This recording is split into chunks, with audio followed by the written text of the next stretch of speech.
The problem is, and those of you who are Caribbean will know this, there is a sort of slight anti-Chinese bigotry in the Caribbean because they're the successful people it's okay to hate. Jam Fam family, the Jam Fam family, yeah. Jam Fam, come hang with me. Hello, Wagwan. Big up yourself, whether you're there yard or you're there abroad. Welcome back to another episode of Life with the Jam Fams.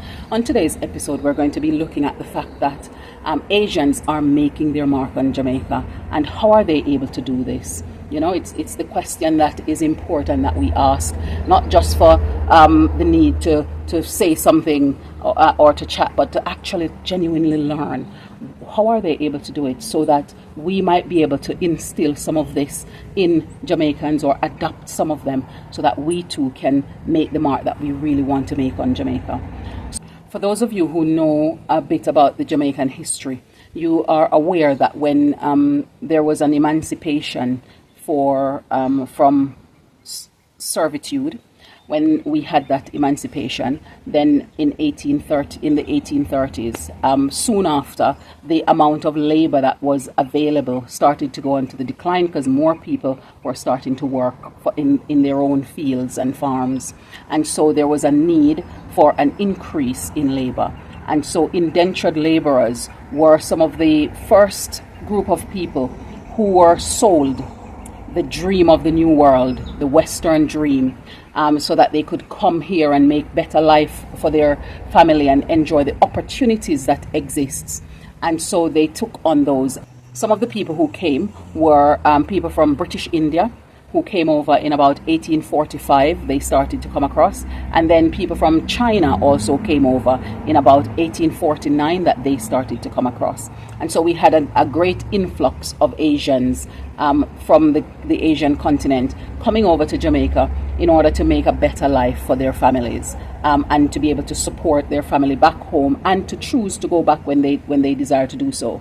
Of course, history has stand to tell us that those dreams and ambitions and visions were not achieved as they thought that it would be, and so people had to develop new way of life and resort to living here because the cost of living and the wage that they were given did not add up. In a pretty similar way to what is happening, whether in the Windrush period, what happened then, or also what's happening now.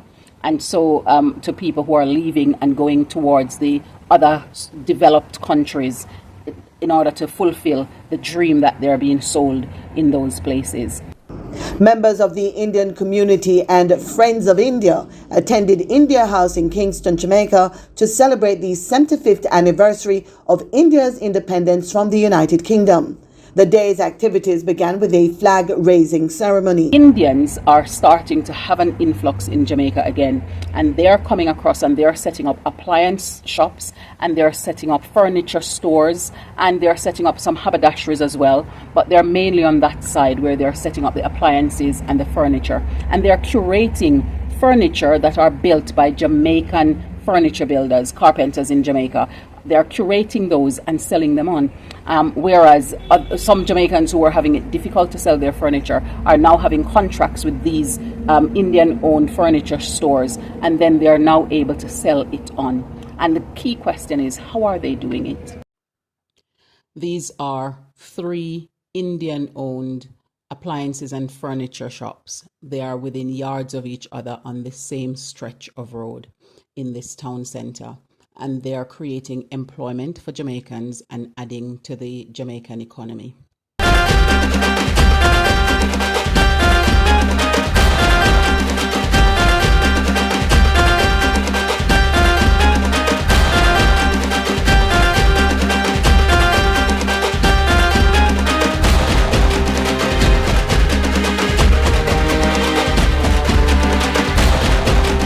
Because you can imagine I asked every Jamaican I could speak to what they thought about China's role in Jamaica.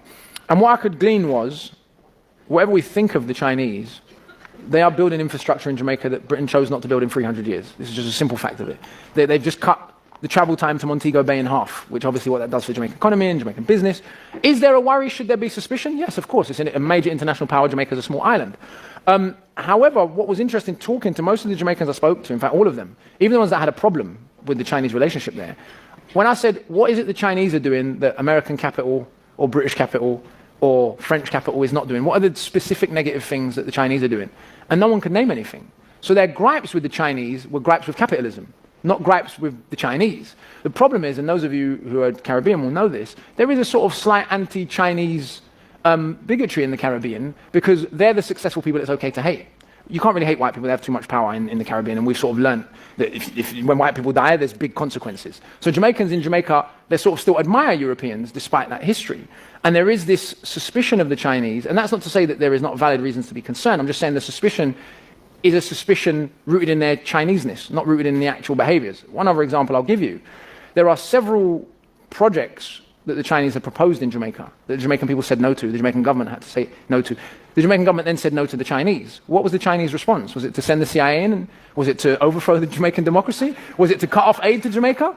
No. They said, okay, we proposed a business deal, you said no. Here's another one. We have a new influx of Chinese who are coming to the Jamaican shore, and they're coming here and making their mark. And how are they making their mark?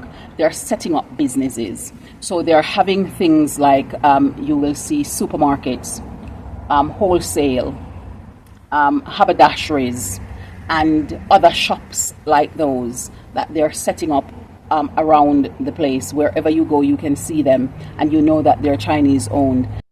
On this stretch of road, here again are some shops, and they are Chinese owned. This one is a clothing shop, and then the others are supermarkets and haberdasheries. Again, they are adding to the Jamaican economy and creating employment for Jamaican people.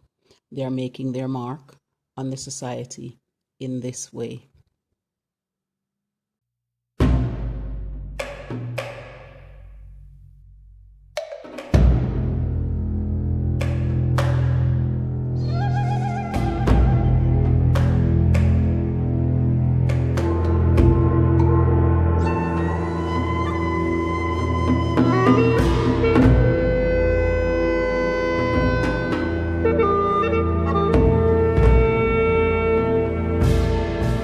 Both of these groups are doing exceptionally well in Jamaica in spite of the narrative that we hear.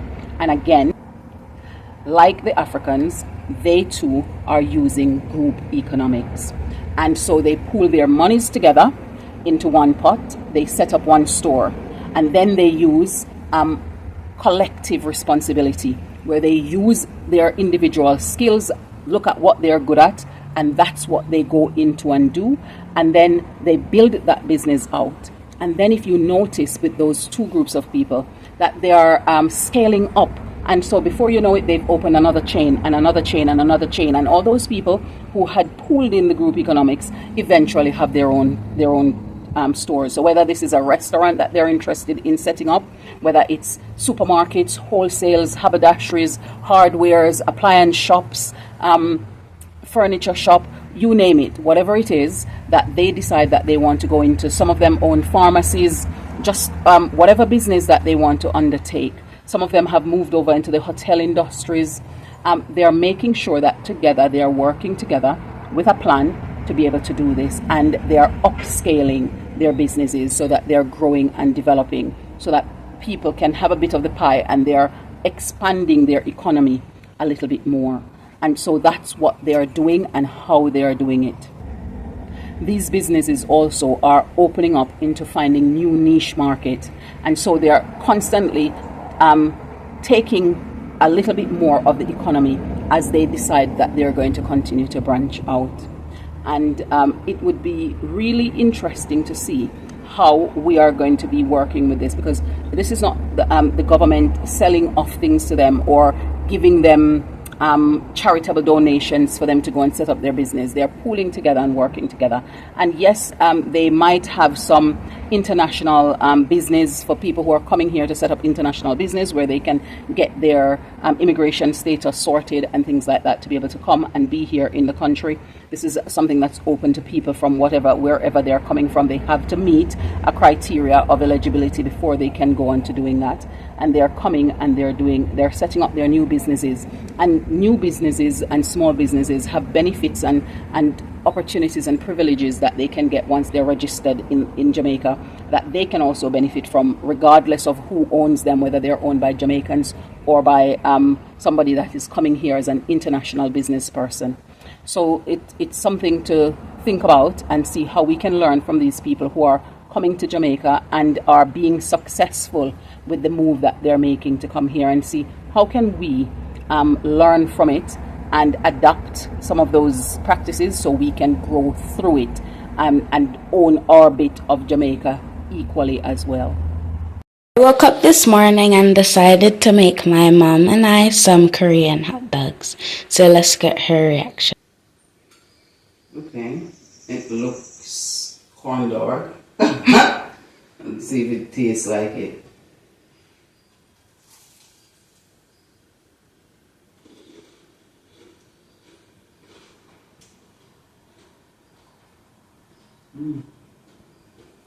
It tastes good.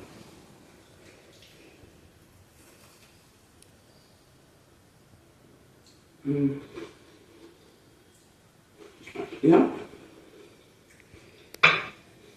Tastes fine. Okay.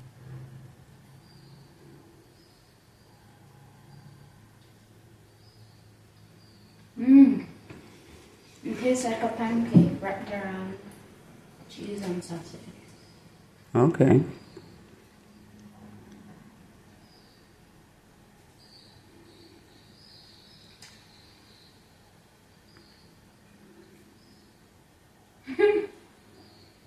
So do you actually like it? Is it something you would make again? Okay.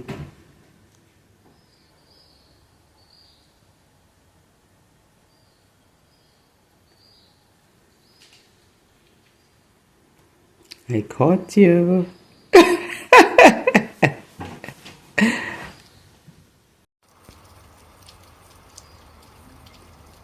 We were thinking about going to church, but as you can see, it's raining. So, well, it is now hurricane season, so it's going to be raining every day, even though it already was.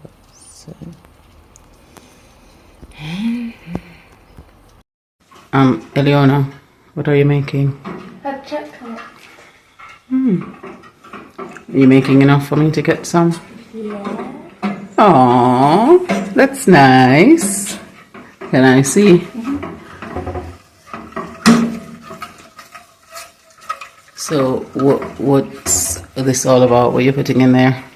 To make the perfect hot chocolate, you need vanilla, nutmeg, cinnamon, milk, and some chocolate powder of your choice.